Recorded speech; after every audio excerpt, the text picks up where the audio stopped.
Are you ashamed of your taste in books? Mostly because it's historical romance novels, unironically, and your friends are all socialist intellectuals and so are you, technically, but you really like these things, and just because Bridgerton is considered actual literature by some people, that doesn't make this shame go away or make them make fun of you less, and also the covers are really not according to your aesthetic.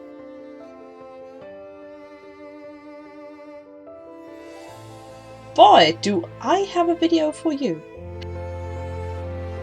Hello there, Thistledown gang. So historical bodice rippers are fun, mostly because they are cheesy and the euphemisms are hilarious at times. It all started back in high school when my then future and now ex-flatmate and I developed a strange fascination with these things, him even more so than me. He now reads them out aloud at LARP in-game, and he is absolutely brilliant at it, which is met with great enthusiasm by our fellow LARPers and the game runners alike, and that's how I even got to the point where basically costuming them was necessary. So this is not a people costuming video, it is a book costuming video. I tried to keep this video as low-key as possible, only using material that is easy to come by. I am not a professional bookbinder, even though I have thought about becoming one after spending all Friday afternoons for over a year in the bookbinding workshop of my old school, but that is just a disclaimer and I'm just an enthusiast.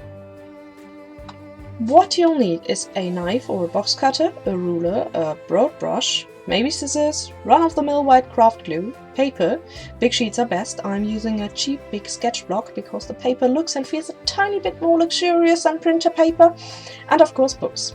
I get my bodice rippers from either the thrift store for less than €1 a piece, or from open bookshelves around town, and old-fashioned editions of Reader's Digest or novels that you find over and over again and that nobody seems to take home, also from the open bookshelves. With our LARP smut, the established color is blue. For some reason it was easiest to find old books in that color, but you can of course take anything you like as long as the look appeals to you. After all, this is about the aesthetic. Make sure the book that you want to hide has about the same size as your future book costume, especially the spine, though that is the only thing I'd really advise. Other than that, you know, go and do. First, you need to take the books apart. The paperbacks are easy, just tear off the covers and make sure you take the spine bit along with it.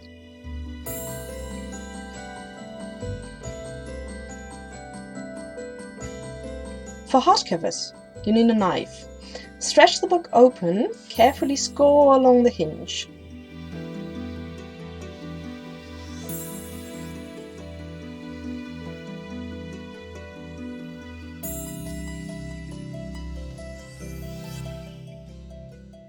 Make sure not to cut through the cover. I'd rather cut closer to the pages than the cover any day. Work slowly and cut from above when you make the final cuts, because that is where you can access the gauze that holds the book together best.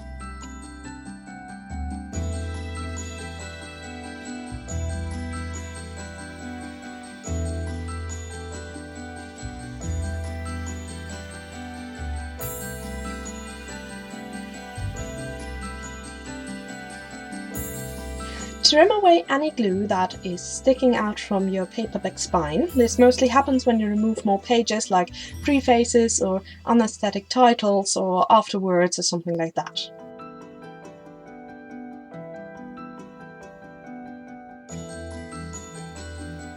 Now, if you happen to have a book block that is slightly too large for your covers, you can always trim it down.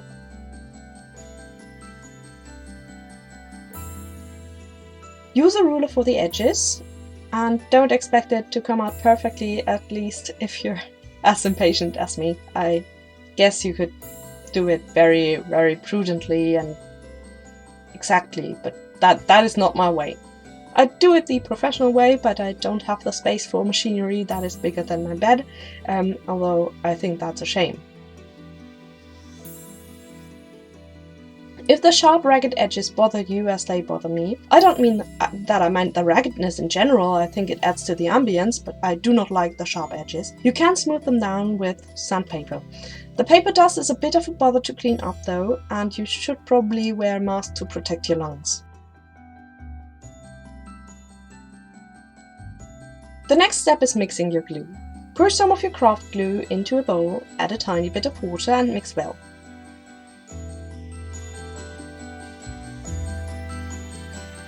I can't tell you the exact ratio, sadly. It is a thing you have to find out for yourself.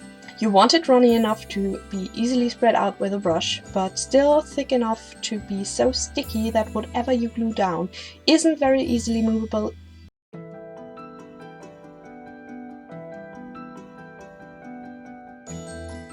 Now it's time to prep your covers. Sometimes you have to remove this tiny strip of paper first, but mostly you have to replace it. Take a piece of paper as high as your book. I like using pages from the original book block, and when you have really old books that are ripped at the hinges, you can sometimes see that that is something that's also done in traditional binding.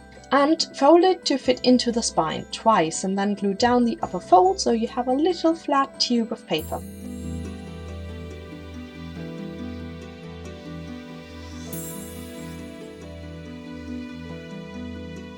Stick that tube down into the spine. This is where the spine of your book block will be connected to the spine of the binding. If you look at hardcover books, you see that this almost eye-shaped gap when you open it, and that is so that the spine doesn't break when the block is open, because the outer spine bulges outwards and the inner spine bows inwards. To connect the book block to the covers further, we need end papers. Measure the cover boards of your book, mine's 11.5 by 18 centimeters.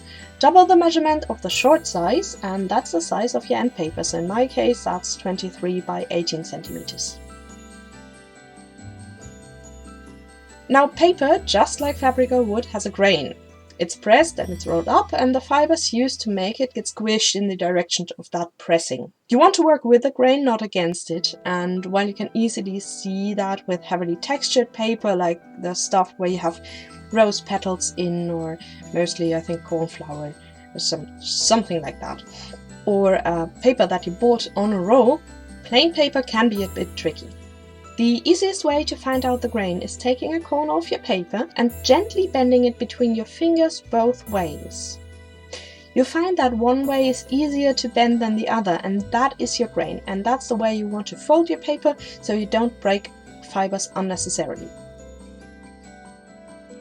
Cut out your end paper twice and fold it in half.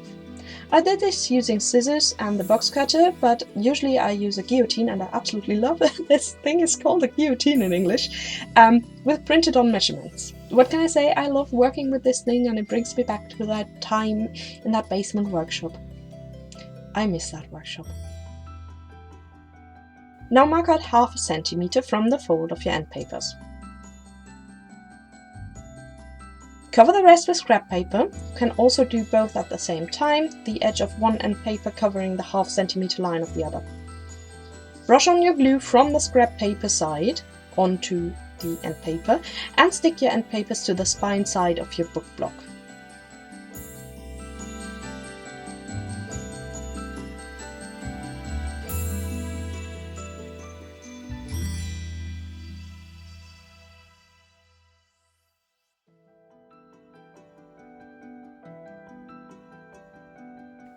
You can fold another piece of scrap paper around it if you're not sure about glue leaking out, but mainly you should weigh it down evenly. You can just take other books or cutting boards with some more weight on top and then let it dry for a bit. I find that with projects like these, 1/2 an hour does it, but the professional way would be leaving it there somewhat longer. Anywho, not a professional, just an enthusiast. When your end papers are set, take out your book block to join all the pieces. First, slather the paper tube, make sure it's not stuck together. I do that by wriggling a thin ruler about in there. You could take a knitting needle or something like that with glue, and I admit that I sometimes use all-purpose glue for that rather than craft glue, because I find it to be a bit more helpful with paperbacks. And set the book block spine firmly on there. You can either let it dry again now. If you do that, make sure it is taut around your book block, or you can just proceed because you're impatient and you're enthusiastic and not a professional. Again, take some scrap paper. There's a reason I keep old scripts and printouts and the old book blocks and everything, and put it into your folded up end paper.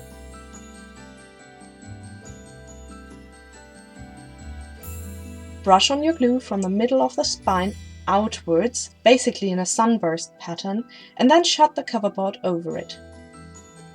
Make sure your end paper lies flat, maybe wait a second or two for the paper to roll up and then relax back down fully. The paper rolls up because of the moisture in the glue. It will relax back down eventually. Let that dry and you're done. With the book itself, that is. Now you still need a new title. I either put mine on paper, preferably from one of the old book blocks because they tend to be yellowed and pretty like that, and then just glue it on, or I cover up the old title with acrylic paint and then write a new one onto that. Our lab's motto is simply titled Un livre bleu plus a number. Yes, the numbers are randomly chosen, and yes, I do have a list, so I know what is what. But of course we keep the cheesy titles in pretty calligraphy with little illustrations on the free end paper in there, and I can't possibly show those on YouTube.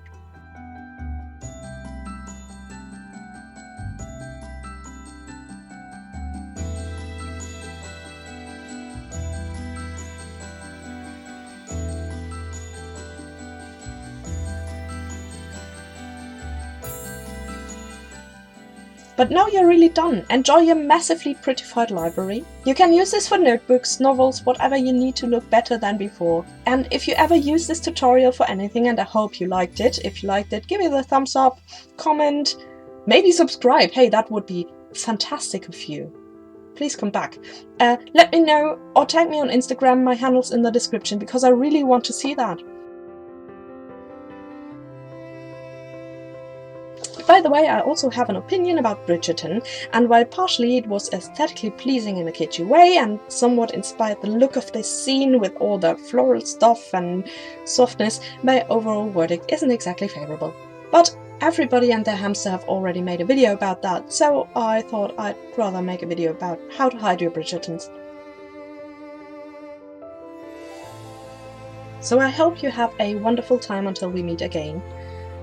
Be nice to yourself, be kind to others, stay enchanted, and Godspeed.